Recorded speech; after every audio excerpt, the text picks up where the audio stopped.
sama juga. Jadi soal ujian nasional, soal zonasi, kurikulum merdeka, apalagi ya yang sekarang Mas. Assalamualaikum warahmatullahi wabarakatuh.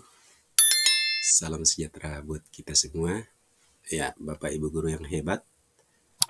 Ya, di sini ya ada 6 gebrakan Mendikbud Dasmen Abdul Muti. Yang pertama yaitu jadikan NEM atau nilai Eptanas murni sebagai syarat masuk SMP atau SMA.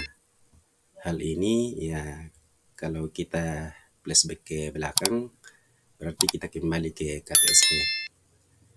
Yang kedua ya hapus PMM yaitu platform Merdeka Mengajar yang notabene yang selalu dikeluhkan oleh setiap individu guru.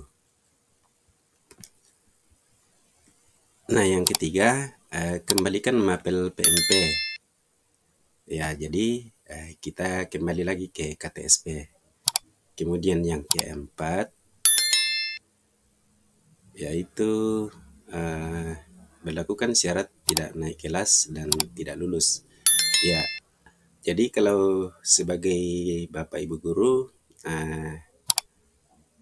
ini sangat menjadi perbincangan di masyarakat khususnya Bapak Ibu guru ya, karena kalau menurut saya juga seharusnya tidak naik kelas atau tidak lulus itu seharusnya diterapkan, karena dengan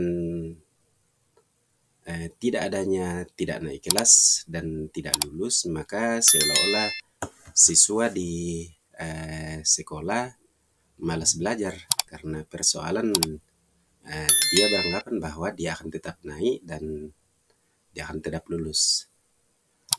Kemudian yang kelima, berlakukan kembali rapor merah. Ya, jadi pada dasarnya bahwa setiap siswa itu pasti ada yang pintar, ada juga yang kurang pintar. Ya, bukan bodoh ya, tapi kurang pintar. Nah, kemungkinan besar juga dia pintar cuma karena kemalasan dalam hal belajar.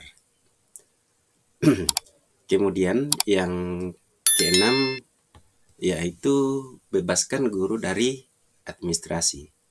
Ya, kalau kita flashback ke belakang setelah kurikulum merdeka ini, guru-guru sangat terbebani dengan berbagai macam administrasi. Ya, saya sebagai salah satu operator, kalau tidak salah itu ada sekitar 10 lebih aplikasi yang harus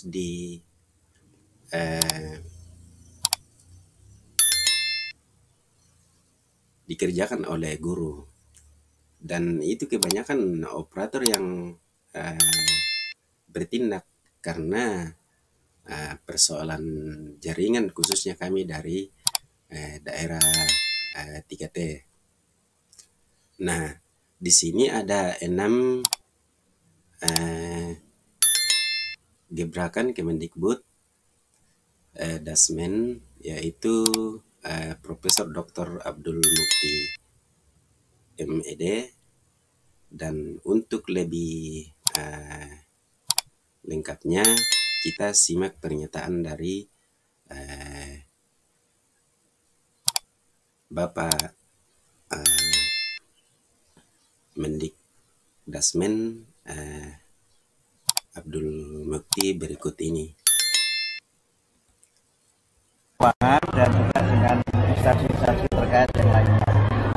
Dan itu juga harus tentu saja melalui pemetaan dan pengkajian yang serius kan, karena guru ini kan kategorinya ada yang memang guru yang sudah ASN yang dia adalah PNS, ada juga SM yang P3K, dan juga ada mereka guru-guru honorer, baik yang mengajar di sekolah-sekolah negeri maupun yang mengajar di sekolah swasta. Jadi kompleksitasnya tidak sederhana, dan karena itu kita harus melihat masalah ini dengan sangat hati-hati, dengan sangat seksama sebelum kita mengambil kebijakan menyangkut kesejahteraan guru itu. Berarti terkait dengan zonasi, kebijakan zonasi apakah dilanjutkan atau dievaluasi, Pak? Ini juga sesuatu yang semuanya harus kita kaji ya, semua harus kita kaji. Karena kan juga plus minus ya, banyak kebijakan yang dilaksanakan selalu ada pro dan kontra. Tapi tentu saja semuanya akan kita lihat secara keseluruhan, tidak secara tergesa-gesa. Karena itu saya dalam beberapa saat ini nanti akan minta masukan dari berbagai pihak, baik dari kalangan pemerintah daerah, dari masyarakat yang menyelenggarakan pendidikan, maupun dari rekan-rekan wartawan, teman-teman masyarakat bisa menyampaikan aspirasinya. Saya berusaha selama memimpin kementerian ini untuk menjadi menteri yang banyak mendengar. Saya kan selama ini banyak ceramah, jadi nanti saya banyak mendengar, tidak banyak ceramah. Dalam pendidikan ada wajib belajar 13 tahun. Nah, dengan ada pendidikan Kementerian Pendidikan Dasar itu apa sih target dari pendidikan dasar kita?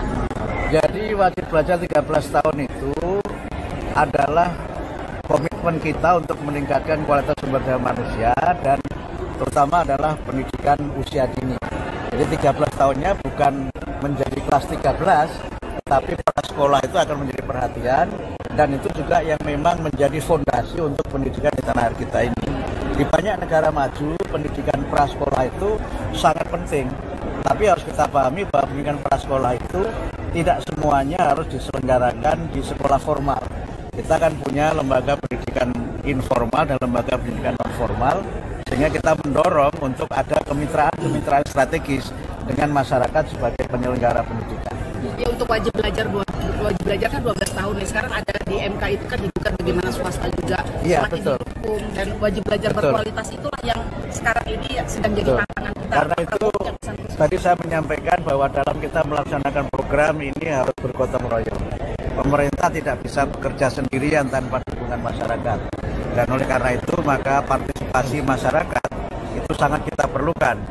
Saya berusaha untuk bagaimana dalam kesempatan ini menjadikan pendidikan ini sebagai gerakan pencerahan gerakan pencerdasan yang inklusif, partisipatif, dan juga adaptif. Yang dengan itu tentu saja kita mendorong partisipasi masyarakat dan juga prakarsa-prakarsa kreatif bagaimana agar pendidikan kita ini lebih maju, dirasakan manfaatnya oleh masyarakat. Dan satu hal yang saya kira menjadi komitmen kita juga menuntaskan kesempatan belajar, sehingga mereka yang selama ini tidak bisa melanjutkan pendidikan, bisa karena tempat tinggalnya, bisa karena keadaannya, bisa keadaan fisiknya, bisa juga karena faktor-faktor lain. Ini mudah-mudahan bisa kita layani semua, karena itu adalah kewajiban konstitusional pemerintah kepada masyarakat. Karena setiap warga negara itu berhak untuk mendapatkan pendidikan yang bermutu. Terkait kurikulum Merdeka seperti apa? Kami juga harus mengkaji ya, ini kan masih baru kan, kurikulum ini kan masih baru, bahkan penerapannya walaupun sudah dinyatakan harus diterapkan semuanya kan juga dalam prakteknya juga belum semua satuan pendidikan dapat melaksanakan. Jadi kita lihatlah, kita tidak akan buru-buru mengambil kebijakan, apalagi memang ada polemik yang sekarang ini sudah memang masih terus terjadi di masyarakat. Jadi kami ingin agar kebijakan Kementerian Pendidikan dan Menengah adalah kebijakan yang memang sesuai dengan apa yang menjadi aspirasi masyarakat, tapi yang penting lagi juga bisa menjadi bagian dari aktualisasi dan realisasi dari program Pak Presiden Prabowo dan Wakil Presiden Prof. Sama juga. Jadi soal ujian nasional, soal zonasi, kurikulum merdeka, apalagi ya yang sekarang masih menjadi perdebatan, nanti kita lihat semuanya secara sangat seksama dan kami akan sangat berhati-hati. Saya belum sampai pada keputusan itu. Intinya kami ingin mendengar dulu. Kami ingin mendengar dari internal, juga ingin mendengar dari para pakar, juga dari masyarakat sebagai penyelenggara pendidikan, dan juga masyarakat sebagai pengguna jasa layanan pendidikan. Ada yang diprioritaskan untuk dievaluasi dalam waktu dekat nggak? Belum. Kita harus mengkaji dulu, karena kan ini sudah di akhir tahun anggarannya. Tapi kita mencoba melihat quick win yang menjadi garis besar dari pemerintahan Pak Prabowo, itu yang nanti akan kita prioritaskan. Jadi kami follow on apa yang menjadi kebijakan dari Presiden. Ya, jadi Bapak Ibu guru yang hebat, demikianlah pernyataan dari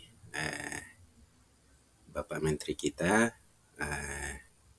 Dan untuk lebih jelasnya kita tunggu saja aksi nyata tentang gebrakan tersebut. Terima kasih. Wassalamualaikum warahmatullahi wabarakatuh. Shalom, salam sejahtera buat kita semua.